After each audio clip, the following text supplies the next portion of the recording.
I think a Stormlight Archive character is going to merge the Dawnshards. Yeah, this is unhinged because we're projecting way into the future, but this is based on some things I've been right about before.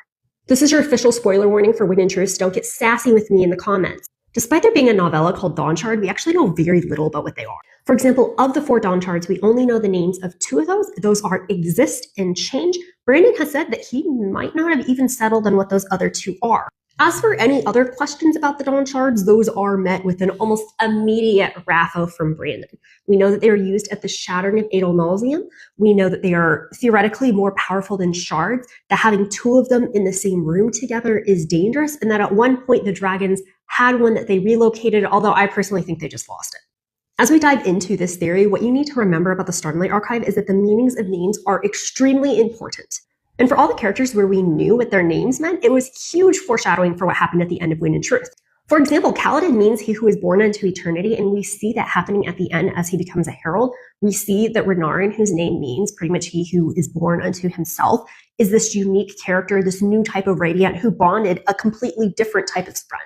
And the name with the most foreshadowing for their ending in Win and Truth is Adolin, which means he who was born to light. And that is why I think Adolin is going to merge the Dawnshards. In the novella Dawnshard, we see this mural that depicts the shattering of Adolin. And in that mural, we see a sun being shattered into 4 pieces, and then each of those into an additional 4 pieces totaling 16. And Brandon really wants us to pay attention to that map. So now I'll remind you of the historical figure on our chart, the Sunmaker. He essentially is this Alexander the Great-like figure. We know that Adolin looks up to him, and we know that there is the move called the Sunmaker's Gambit. So based on the imagery in that mural, I think that if Adolin were to bring all 4 Dawnshards together, he could be what you would call the next Sunmaker. And continuing on with the name theory, I can see Kaladin and Renarin maybe joining in as well. This makes a lot of sense considering where the back 5 Stormlight books are fitting into the timeline.